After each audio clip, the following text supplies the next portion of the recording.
Hello, everyone. Thank you so much for joining us this morning, this afternoon, wherever you're at. I am Haley Voorhees from StuKent. I'm the Director of Public Relations, and we are so grateful for everyone that's joining us, wherever you're at, for this webinar today, How to Transition Your Course to Online.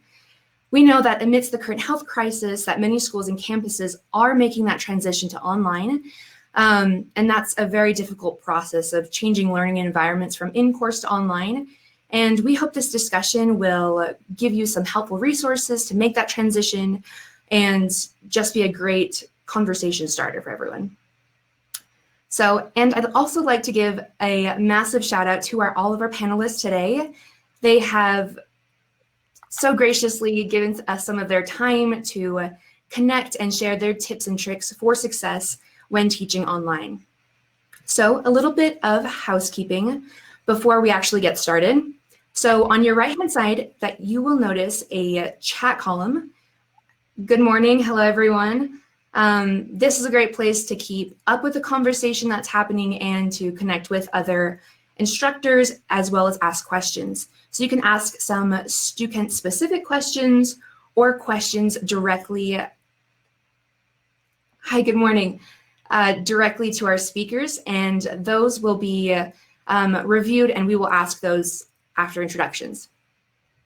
So if everyone wants to chat in where they are from, just to make sure that everyone is seeing that chat feature up and working. Hi, Carol from Illinois. Welcome from Toronto, Kansas, Oklahoma City, North Carolina, Long Beach. Perfect. Good. I'm glad that is working for everyone. And again, we're just so grateful to have everyone here online and dedicating an hour or so of their time to better prepare themselves and their students for an online environment. So on your right-hand side, you will see a pop-up for 3 quick questions. Just a really quick poll. So first question, have your courses moved fully online? Give you a minute or so to answer that.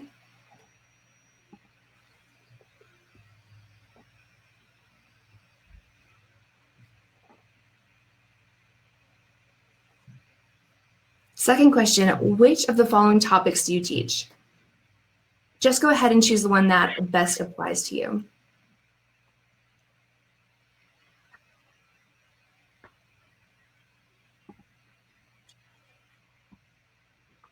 Great, we're seeing a wide range of educators joining us today. And then third question, do you teach high school or higher education?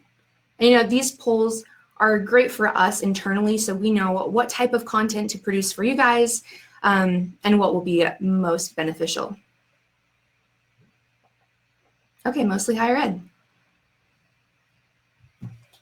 Great, thank you guys so much for participating in those quick little poll questions. So you might have received an email from us this past week and a half or so, with the transition to online. A lot of instructors have reached out to us expressing that, there's a curriculum gap in that transition. So StuKent is offering free access to all courseware now through July 31st. This includes text, simulations, video lectures, quizzes, and more. Perfect, there's a little pop-up where you can go and apply.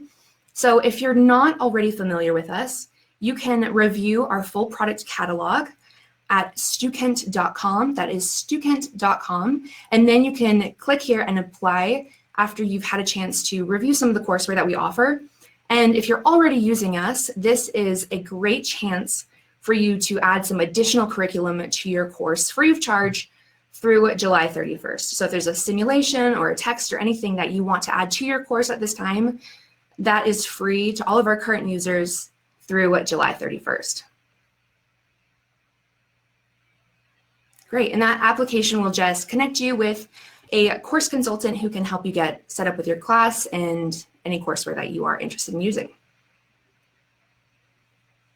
Perfect, okay. So just another reminder, in case you are new to a StuKent webinar, we will record this session. So if you have to step away for any reason or you can only sit here for just the beginning session. This will be recorded and sent out to all registrants at the end of the webinar, along with a blog post recap going back through that. So I'm going to give a brief introduction to our 4 amazing panelists who are joining us today, and then we will be jumping into the questions that you guys submitted via email and any questions that come in through the chat. Okay, so we've got 4 panelist speakers: Karen Freeberg, an associate professor of strategic communications at the University of Louisville; Stacey Schwartz, a marketing professor at Rutgers Business School; Ryan Russell, a lecturer in marketing at the University of Tennessee at Chattanooga; and Mary Owusu, an assistant professor of marketing and information systems at Canisius College. Thank you guys so much for joining us, and I will turn the time over to Karen to give her brief introduction.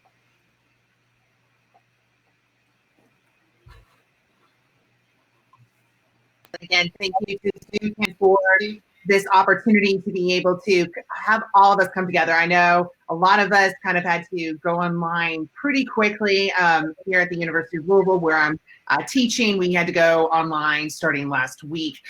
So my brief overview is, to first and foremost commend each and every one of you to taking the time to go and be part of this webinar. So what I've been really pleased to see, is all of us coming together, sharing resources, because we're all in the same boat. We want the best for our students and moving forward. And some tips that I basically would like to share based on the 10 years of online teaching experience I've had is just one, first and foremost, be kind to yourself. We're all dealing with a lot of different challenges, a lot of different things kind of thrown at us. But I think the biggest thing is making sure that you take time to say, okay, regroup. How can I take care of myself to be, the best professor I can moving forward? But I would also recommend too, as you're moving forward in creating an online class, is to really think about evaluating your course. Like, what are things you can do at this moment that could easily translate to online? So I was able to see from the poll numbers, a lot of you are teaching digital marketing and social media marketing, as am I this semester. So there were a lot of things I was already doing online to kind of familiarize with my students. We use Twitter, we use Blackboard, we use a lot of different tools in the classroom.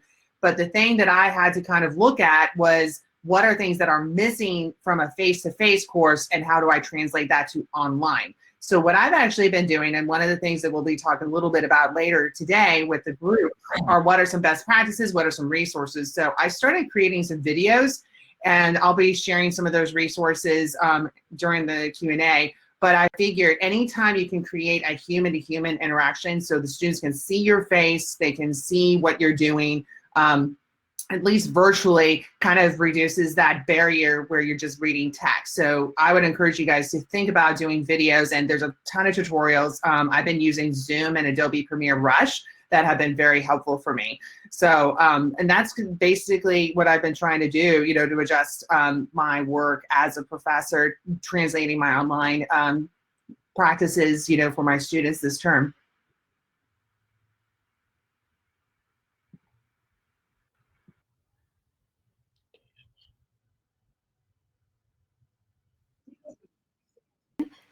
Next up, Stacey, would you like to give a brief introduction? Can you guys see me? Okay, there we go. So thanks for having me as well. I'm Stacey Schwartz, and I'm a professor of professional practice in the marketing department at Rutgers Business School. And for the past 10 years or so, I've been teaching executive ed online, mostly asynchronously, which as you all are probably well aware by now, that means not live. And in the last year, I launched a brand new online master's degree program for Rutgers that's in digital marketing. So in addition to teaching and developing courses from scratch for that program, I am launching 11 other courses online and hiring professors and building those courses out. And had to learn how to do all that really quickly. So as a result of that, not as quickly as you all, but as a result of all that, last year at ProfCon, I spoke about increasing engagement with your online classes, and particularly when you're teaching marketing, there's an expectation that your online classes will be optimized for your audience, because that's, after all, what we teach in our courses. So I think we put upon ourselves this feeling of wanting it to be perfect. And I want to tell you today that perfect is the enemy of done. The beauty of online is that you can be very iterative. You can keep changing and tweaking and improving every week and every day. So again, like Karen said, please be kind to yourself. And the other thing I think I bring perspective-wise, and what my topic was about last year at ProfCon, is about maximizing engagement with your courses. Doesn't just mean engagement with the professor. So yes, as a professor, you feel this need to stay human and connected, but also don't forget that your students are missing the peer-to-peer connection, and there's lots of great tools that you can do online that actually enable those interactions more easily than they do in the classroom even. So I can definitely speak to that as we go on as well. Thanks. Fantastic. Thank you so much, Stacey. Ryan, I know we can see your video feed. Would you mind going next? Absolutely. Sorry, I didn't know you guys could. Sorry, I didn't know you guys could see me. Cool. I'll log off and log back on again here in just a second.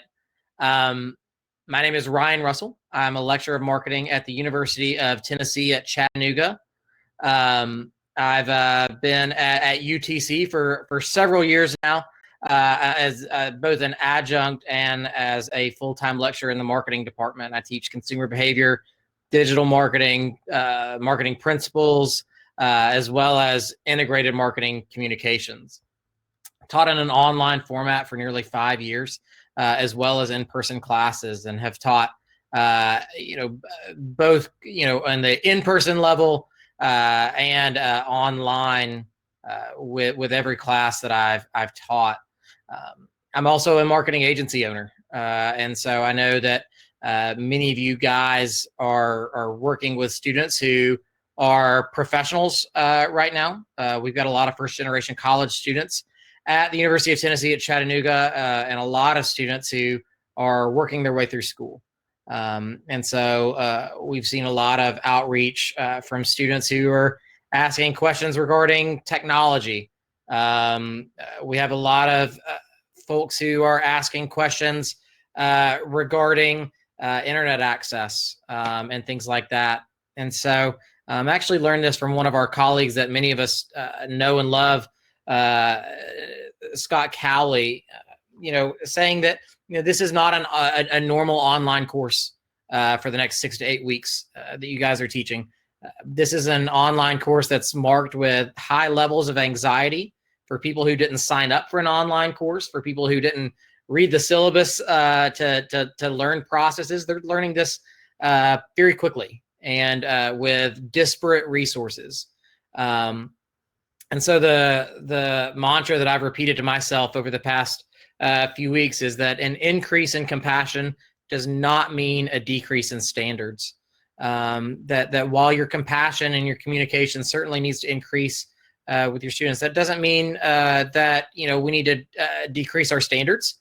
But it does absolutely mean that our compassion needs to be heightened for our students. So one of the things that I want to make sure that I share with you is how to make this simple for your students. Just because the technology is available, just because technology is incredible and awesome, it doesn't necessarily mean that it's appropriate for the next 6 to 8 weeks.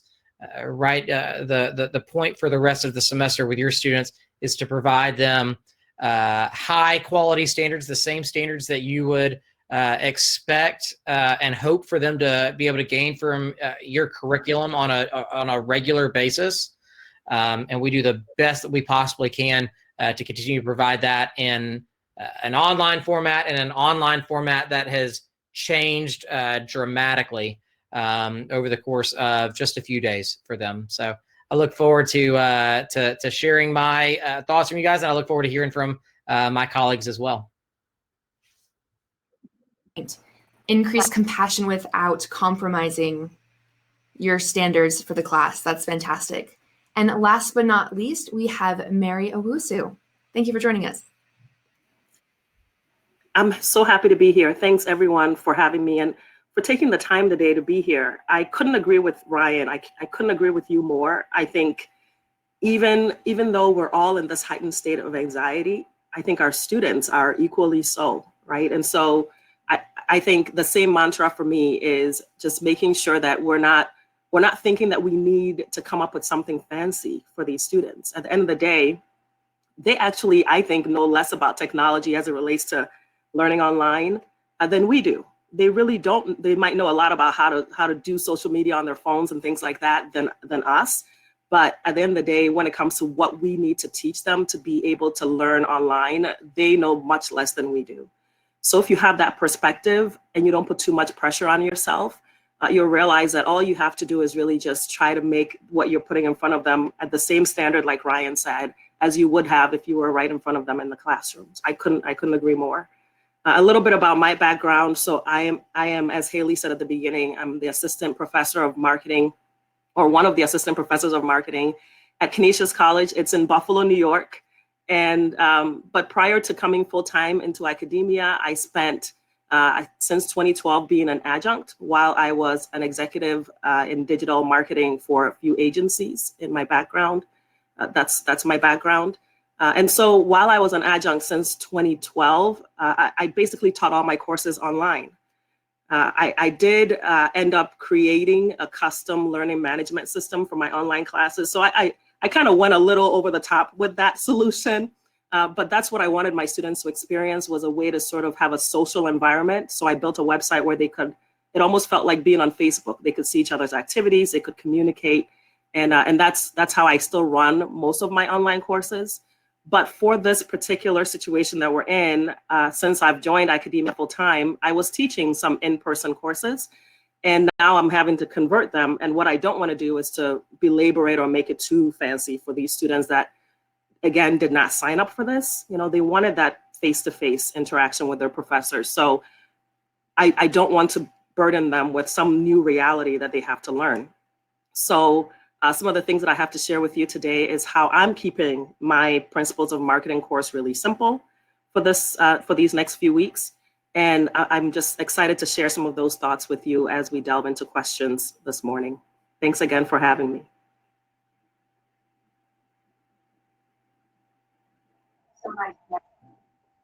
We are so excited to have all of you on today. And first off, we are going to jump into the questions that we received via email. So we had a lot of questions come in asking about student engagement. How do I prompt my students to stay engaged without overloading them with email? And looking for tips to get students engaged early on and often in an online lecture environment. Mary, would you like to speak from experience on that? Yes, I sure can. Let me get my video back up here. So I can definitely speak to the second question, which had to do with the lecture.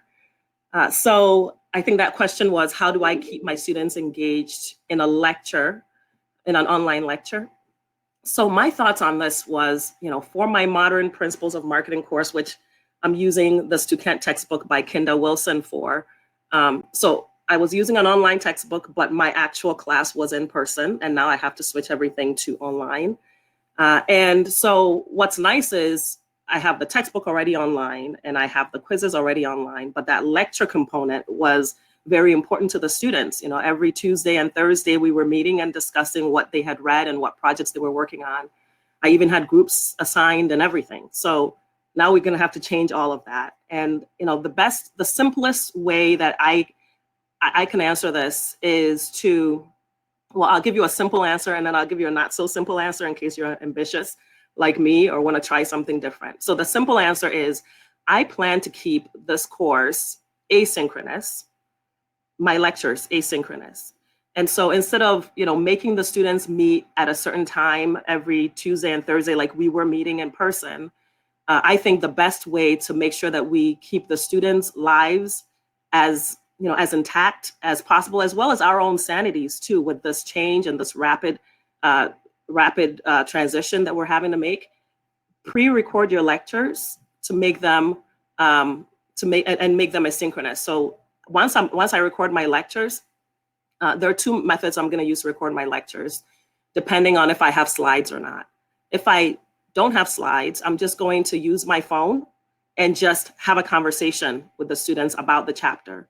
And I'm going to also make sure that I have something that I use, something that I hold up, or something I reference. So if I'm talking about, let's say, the 4 Ps of marketing, which we did way at the beginning of the semester, but suppose I was, what I would do is make sure that I use something that represents a product, or have examples ready to go, so that I can really make the lecture experience something that they can almost remember visuals from as I'm speaking to them. The other tip, as you're making your videos, to keep it really short per lesson. So maybe your entire lecture would have been an hour-long lecture, or 30 minutes, or something lengthier. 10-minute chunks is better, even if it's the same lesson.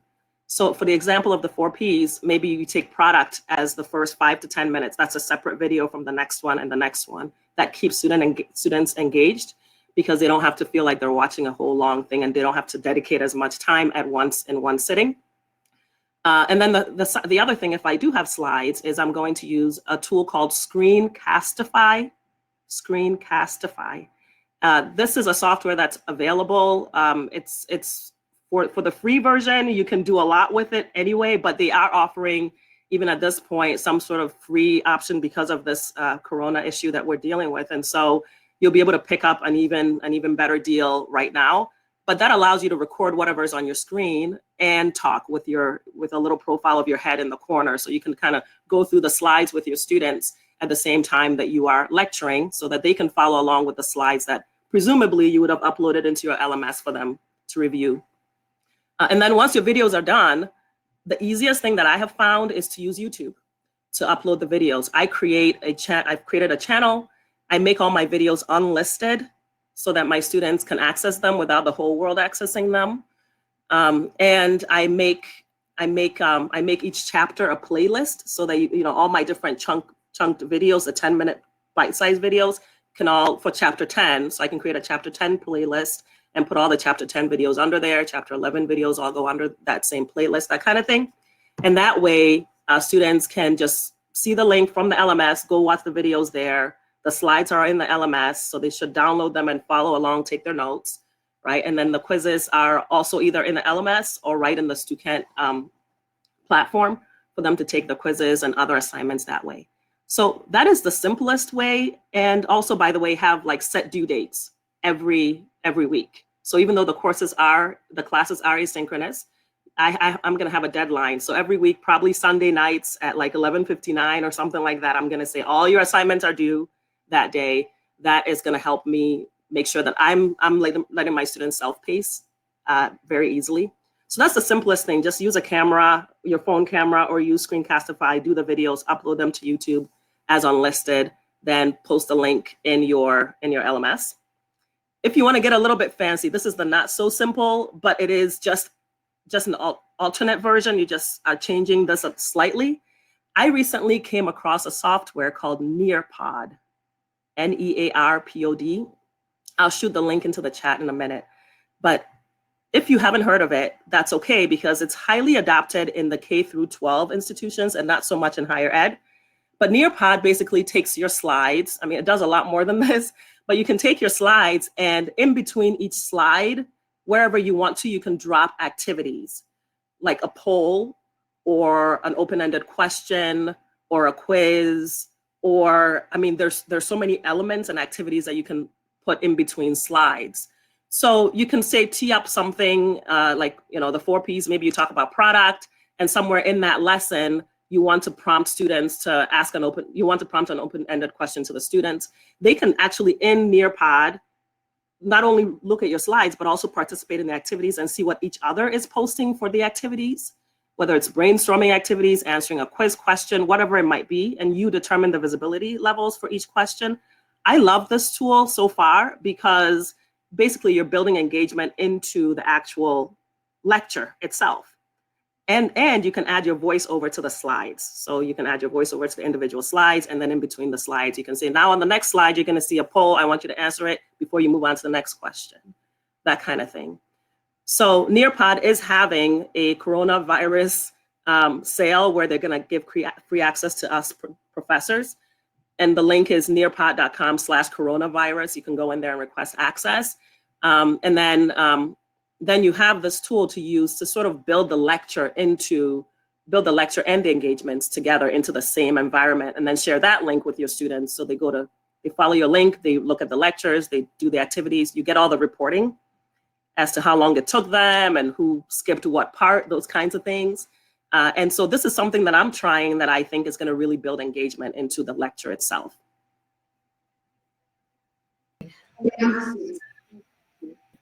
Give another reason why Mary's exactly right really quick with using YouTube.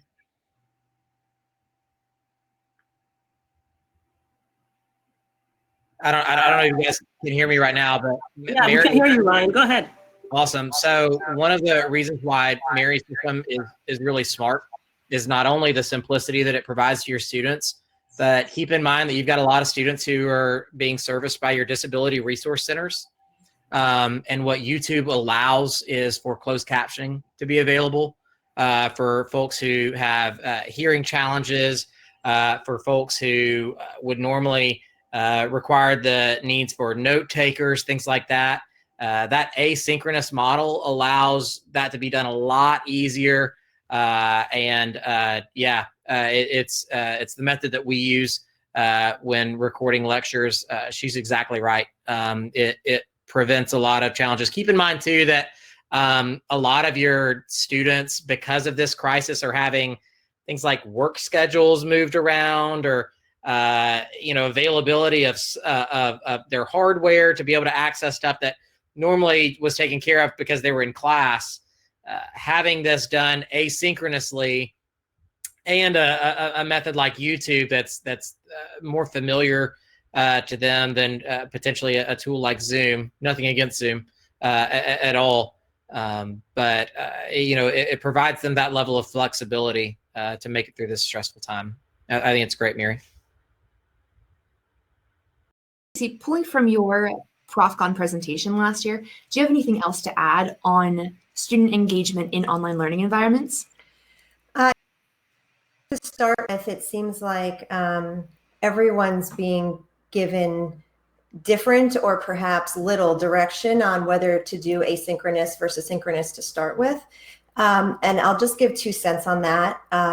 When I thought that this was going to be a 2-week interruption, and I thought that, while I teach online already, I am teaching 2 in-person classes this semester, and one of them is 400 students. So I teach a mega section of Intro to Marketing, as well as another class that's about 60 students.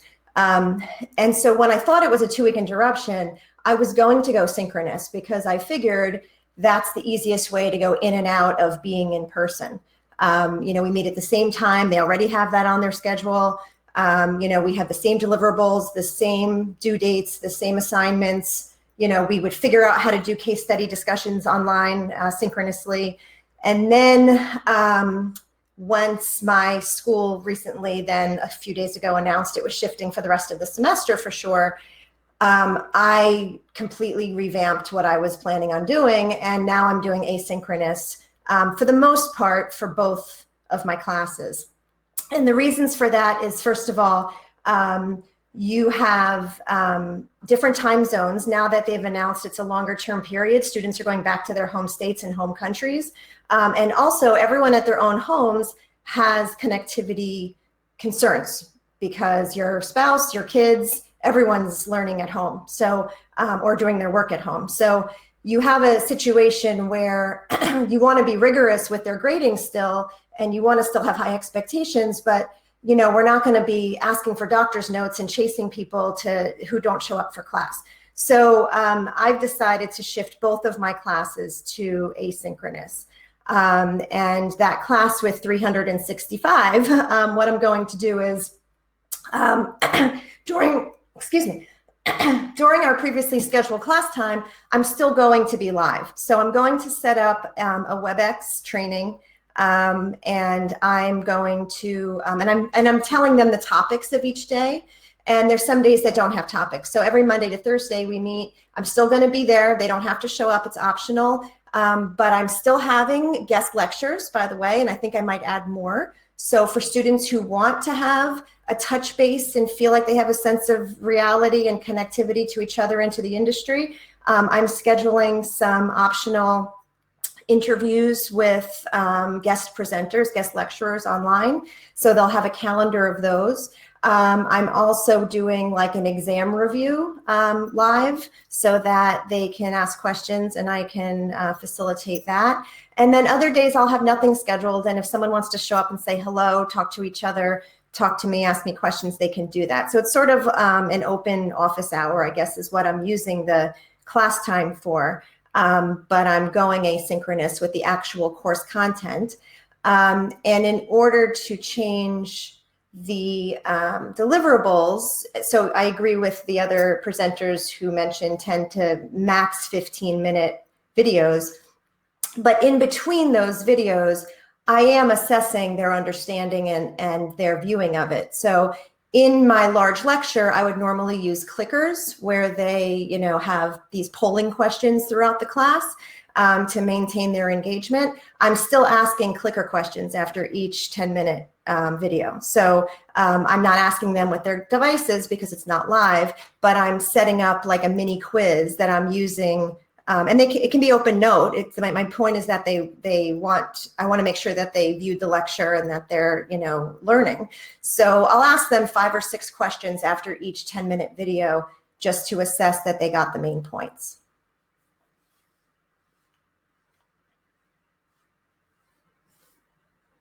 I know a few people have asked in the chat questions about guest lecturing and things like that. And StuKent does offer free expert sessions.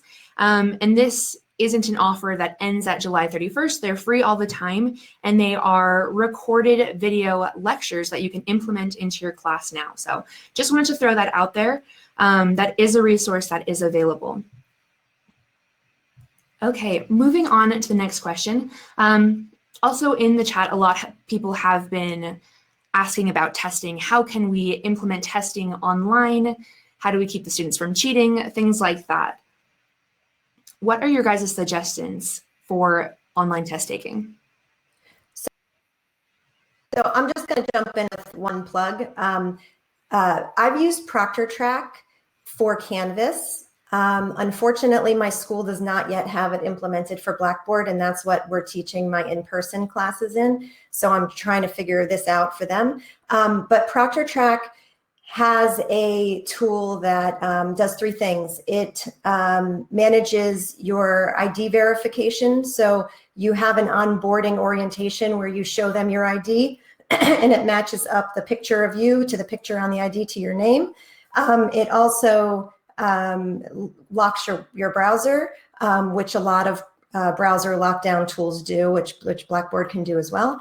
And the third thing it does is it uses the webcam, so it's watching for suspicious behavior. And students definitely, I have a conversation with them about I don't watch any of the videos unless something gets flagged.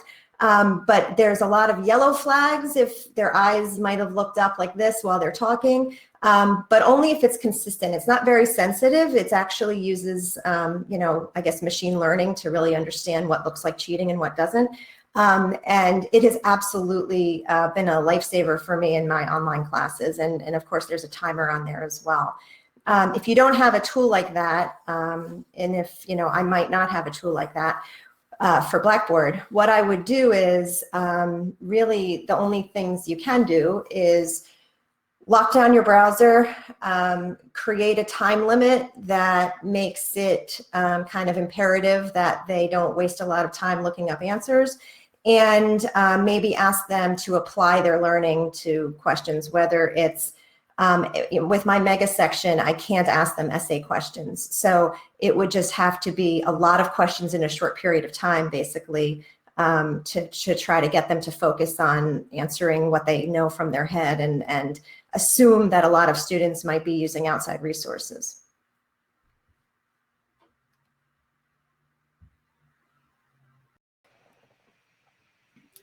They're cheating on it. And, we designed the exam accordingly. We use Proctorio at UTC. It's available through Canvas and everything. But, I've had things as simple as, a student has a notification come up on their computer and all of a sudden it locks them out of their exam. The student's freaking out because, they've been accused or identified as cheating. And now anxiety goes even higher when, all they were doing was, it was just a notification or something like that. Or, these guys are working from home where dogs or kids or brothers, sisters, mom, dads are walking by. And so looking away, distractions, things like that. So, lead with compassion on this would be my advice there. Assume that outside materials are likely to be leveraged.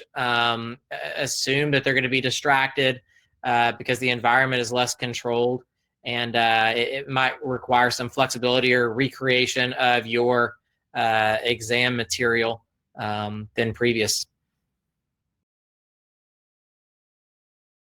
Brian, for sharing. Back to the chat, we have had a lot of questions coming in about free resources and resources for textbooks, with students not having access to their physical textbooks and can't afford to buy any new ones. Karen, do you kind of want to talk about some of the resources that you implement in your online classes? Yeah, absolutely. No, I think what's been very reassuring across the board in the education space is how everyone's been coming together to support our work in the classroom. So I've been very impressed with how not only the technology brands and education brands have responded, but also the publishers.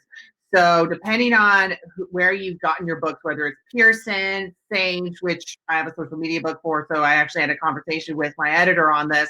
All of the publishers are coming together and they're making it like all of the textbooks that are offered. Like if you have assigned a specific textbook in your course, you'll be able to get access to that textbook in an online version through Vital Source, I believe is how they're going about doing that for free.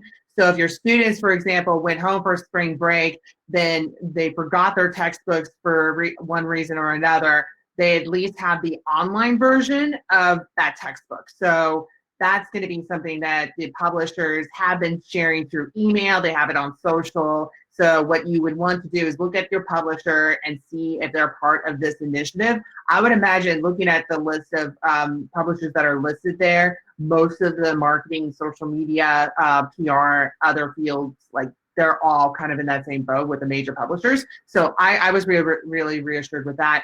In terms of other resources, I would definitely, if you're incorporating any Adobe products in your classroom, you are basically also, you have to work with your IT department to do this, but they're giving access to all of their Creative Suite products for free for students. So if you're in graphic designs, if you're in that particular area, you'll at least have tools to be able to look at that. But in other tools and resources as well, I've really found a couple of things. One, Zoom has been very, very helpful for me in terms of recording videos. And I really am appreciative of what Mary, Ryan, and Stacey have mentioned about creating that engagement. So that using Zoom has been basically my best video editing tool to kind of create that student engagement, to record myself, edit it through Adobe Premiere Zoom. And so that's another thing to kind of look at as well.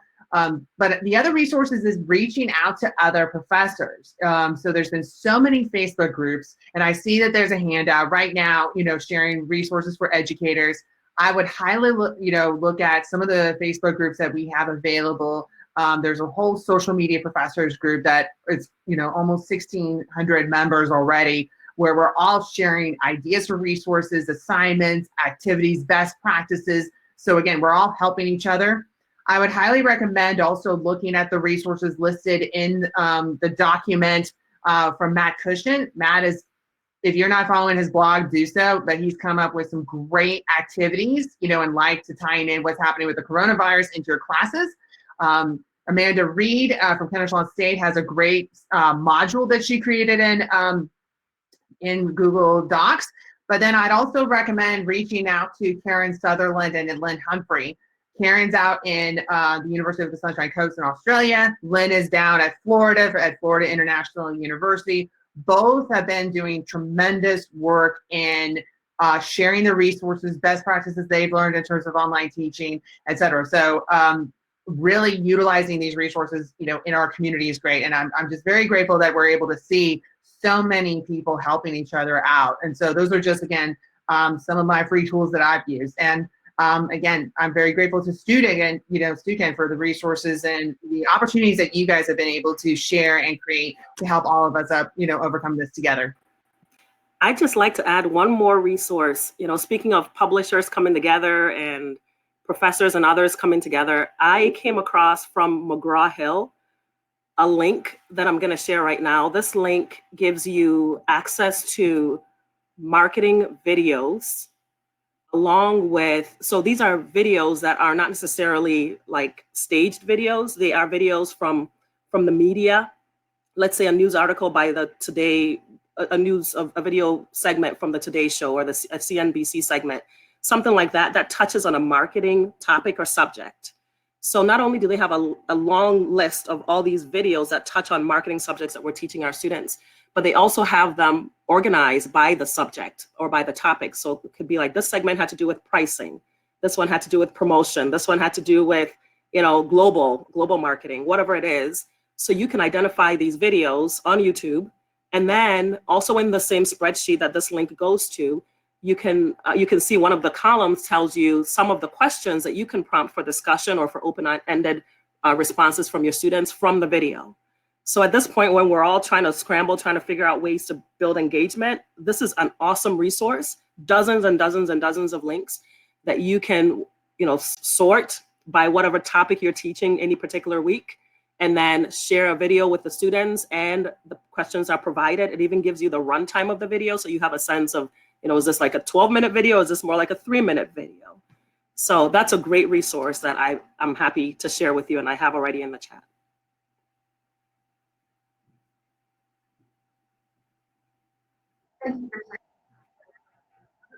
And Karen, if you are looking for conversations with other digital marketing professors and educators, there is a student marketing Facebook group that you can join just to keep tabs on conversation, what's happening, and connect with other instructors. So just wanted to throw that out there. So with transitioning online, someone asked the question, what is the first step with moving that class to online? Is it creating a new or modified syllabus for the changeover, or do you just stick with the current syllabus?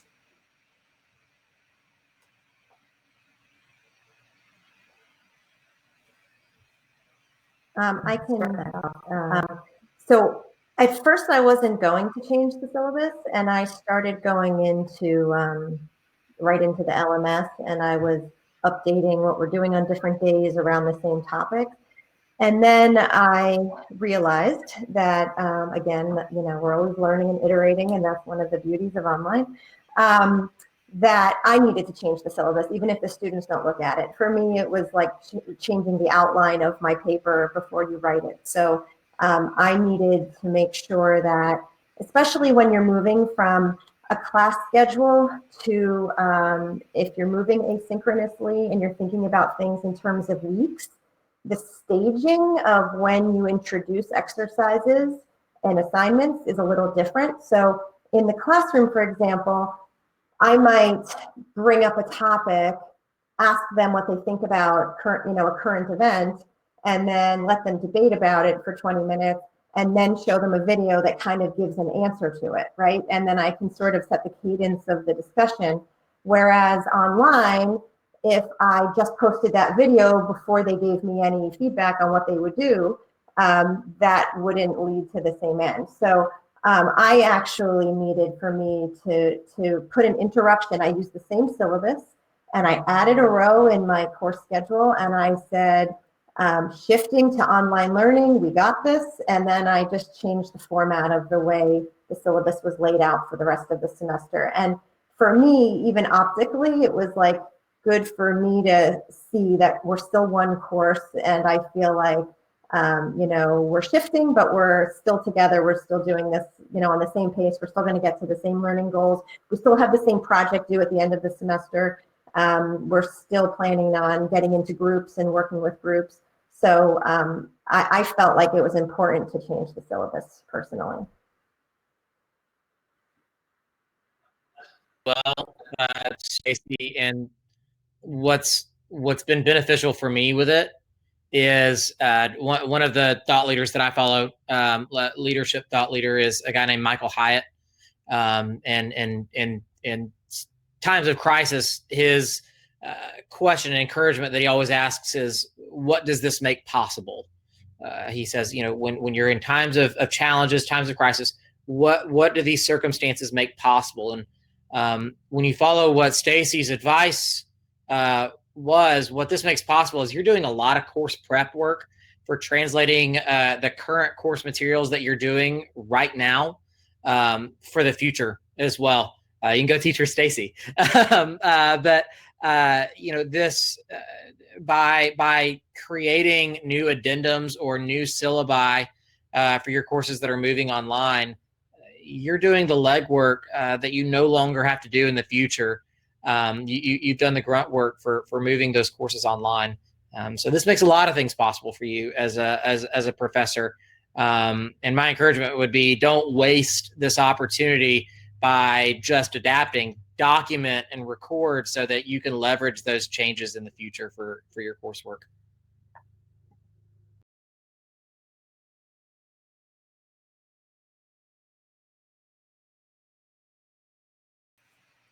Another question, with the potential of fluidity in your class and kind of changing meeting times or things like that, adapting to the needs of your students, what are suggestions for virtual but not complicated office hours to connect with your students still? I'd be happy to talk about that because I'm seeing some of the chats that are coming through that a lot of people are either working on group projects or client work, and that's actually what I'm dealing with right now. I'm teaching 2 social media classes where our clients are actually events. So we've had to kind of switch things a little bit. But in terms of setting up scheduling for meeting with students at a designated time, that's kind of where, like, I do a poll with my students and I've asked them, okay, how many of you are still in the same time zone? How many of you have gone home? Just to get a clarification in each class where we're all at. And then I also follow up, have your hours changed? Has your schedule, you know, at work changed where you can't now meet with us during online? And so what I've tried to do is consistently see what everyone's schedule looks like. And most of the time it's actually been during class time. And so what I've tried to do, similar to what Stacey mentioned with asynchronous content, I've recorded lectures, you know, for the content that I've shared with my students, that at their own time, they're able to kind of keep track with what we're covering for the course. But then I've designated class time where the students meet with me through Zoom, and they love the virtual background feature. They discovered that, so that's been a lot of fun. But in terms of brainstorming, I list out a set of agenda. Like, you want to make sure that you're using the time appropriately. So I basically share that along with my invite to the students, saying, okay, here's the things that we will be covering at this time, knowing that everyone else has a lot of stuff going on. We have like 5 major things to talk about: checking in, seeing how everyone's doing, talking about the project, brainstorming. But I give that ahead of the course meeting. So we actually found out we were going online last week. So my first virtual meeting with my students in my social media class was yesterday. So I said, okay, we're not going to spend a whole lot of time, you know, talking about, you know, all of these different things, but here's what we want to accomplish today. And at the very end say, okay, in our next meeting, we're going to be talking about XYZ. So you want to kind of set and plan accordingly your events, but I would limit it to just saying, okay, we're going to try to get it accomplished in this meeting, this class time, for brainstorming at least 5 things. So you're not throwing everything into the kitchen sink, but you're giving it manageable objectives. So what you want to do is just kind of plan accordingly, when that day will be. I teach 3 days a week in my my face-to-face class. So what I've done is first class is dedicated just to keep up with what we've gone on with the quarter lectures. The next class is saying, okay, let's come together. And then the last class of the week is for group work to kind of say, okay, it's a responsibility. This is what you're going to be doing. You have to send me a note kind of recapping what went over. So then you kind of set that kind of, momentum going forward. So that's one of the reasons, and ways that I've done that in my classes so far. Advice. We do have time for a few more questions, but Karen, I know that you have to sign off. So if you want to share any ways that attendees can connect with you online or any last words of wisdom, we'd love to hear them. Yeah, thank you so much. Yeah, I'm sorry that I'm having to, step out. I have another presentation I have to do right after this. But reach out, look at the resources, but also understand that we're all here to help in any way we can. I know several of you have joined the Social Media Professors Group, and we'd love to have you guys. But again, anything that we can do to help each other along the way. Collaboration is the name of the game. And I'm, again, very thankful for Stugan for allowing me to be part of this great panel. So best of luck to everyone, and I look forward to continuing the conversation.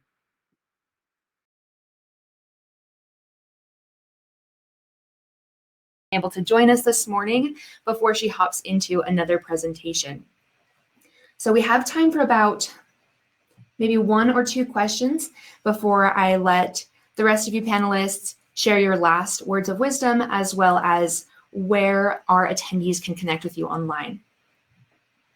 So someone sent in, how do participants come prepared for class? Do you provide assignment questions and ask for submissions? How does submission and feedback happen within an online class?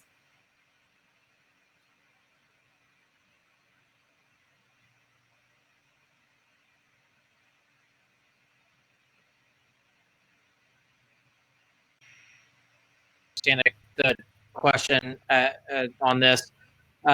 With submission and feedback, we lean on our LMS for that at UTC. With submitting things, it just provides clarity and everything. Hopefully that's what you're doing even in your in-person classes. It provides that level of assurity that papers aren't getting lost and things like that. What my encouragement would be, not necessarily for if you're making an online class from scratch, but for the next 6 to 8 weeks, is try not to change too much as far as how things are submitted. You don't want to add new expectations for students on top of what they're already were prepared to do. So course submissions, I would do, ours is obviously through Canvas at UTC. Stacey, you might be able to speak to this even better than any of us.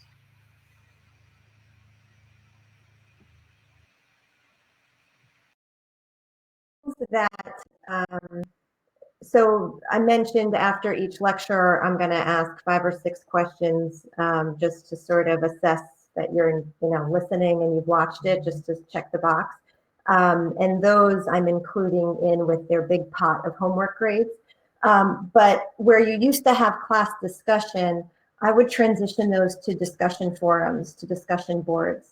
And what you typically do for these discussion boards is you can set it up that students can't see other posts until they make their initial post. So they have to sort of put themselves out there first and not be swayed by what everyone else is saying. And then once they've posted their initial post, they can see everyone else's, and they're also required to comment on at least 2. And having that be part of an assignment where they have to post their own original thoughts first and then comment on 2 others actually helps me get to know them better than the in-class experience does, because typically when I have a 50-student class, 10 of them speak up all semester and the other 40 barely do. So as much as I try to tease things out of people, when you do a discussion forum online, you kind of are forced to to participate and to speak up. Now, what if your class is too big?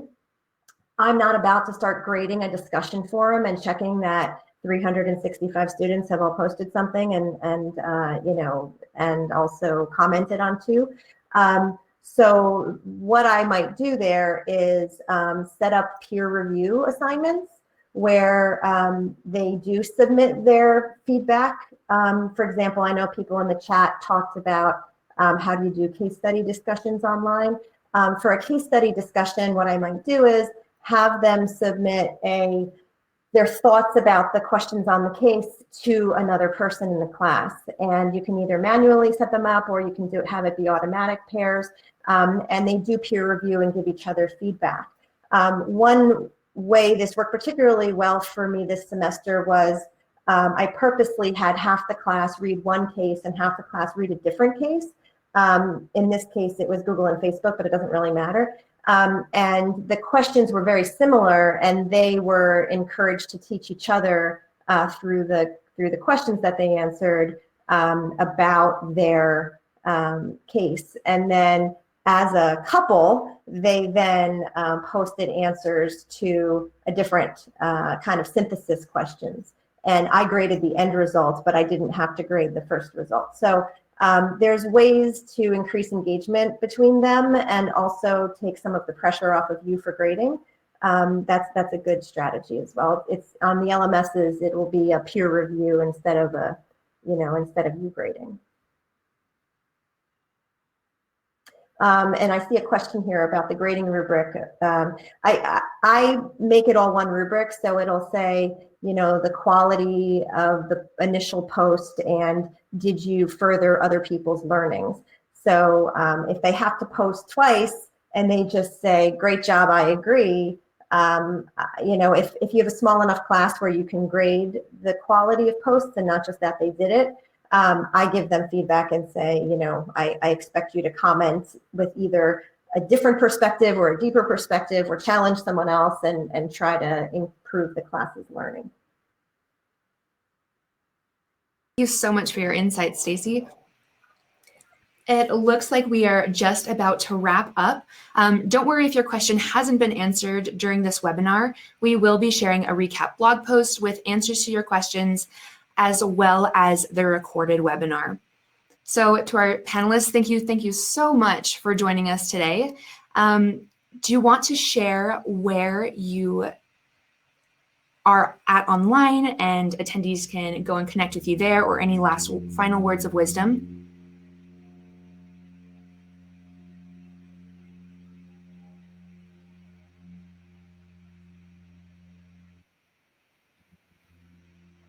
Easy to find online.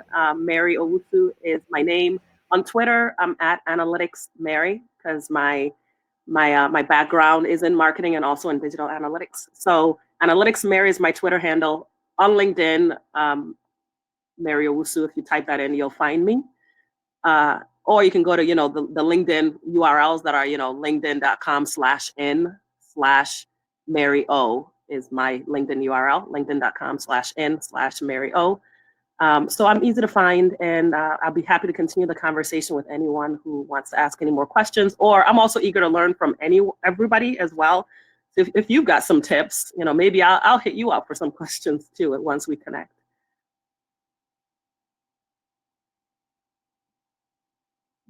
One thing that I would share is to repeat what I said at the beginning is that an increase in compassion does not mean a decrease in your standards. And the important part is, to remember too is that a decrease in your standards does not mean an increase in compassion. By asking less of your students during this critical time period, that doesn't mean you're being nice or that you're loving them more. Love is incredibly important in this, and compassion is incredibly important for your students. They're coming from very different levels of stress. Right before this outbreak happened, one of my students had her family's house burned down. Another one of my students is dealing with a father who just passed away. your kids have a lot going on and they're in the middle of all of this. That protected space that was your classroom, I mean, that was sacred space for them to be able to block out the world for a little over an hour a couple of times a week. That's gone. They're in the middle of the muck and the mire while they're taking your class right now. So lean on that compassion, but this doesn't mean a decrease in your standards.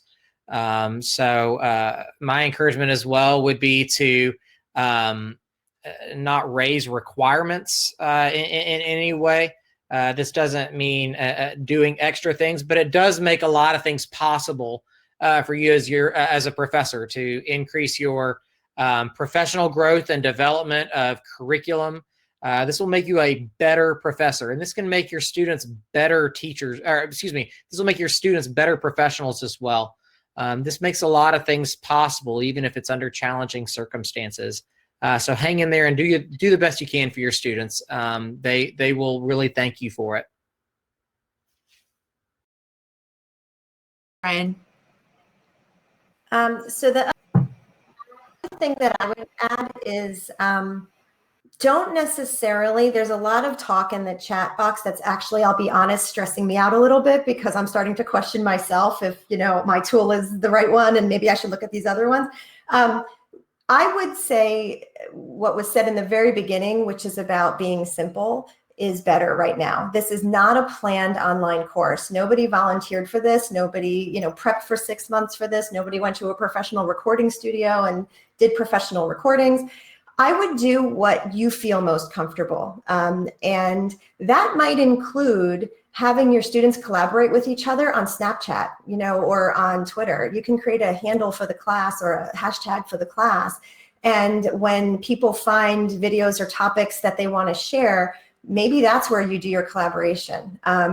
If you're a chemistry professor or teacher and you're in a lab, maybe you set up your lab at home and just film yourself with your phone doing an experiment and have them comment about it. It doesn't have to be using a specific tool that you don't know how to use yet, because this is hard enough.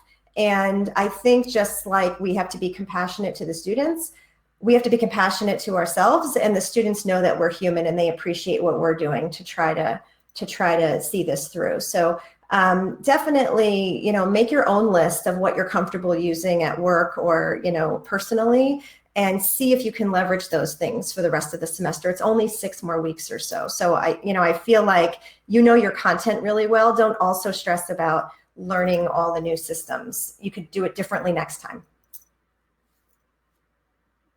I think that is a fantastic ad, allowing yourself and your students and the grace, because this is something that, you're not the only thing dealing with, and everyone else is experiencing this at the same time.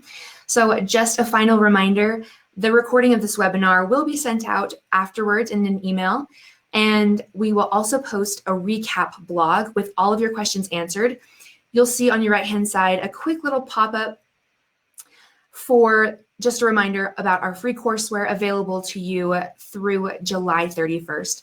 And if you have any final questions after this webinar closes, you can go back to the webinar registration page and still submit questions there. So thank you so much for everyone joining us today, and we will see you again next time.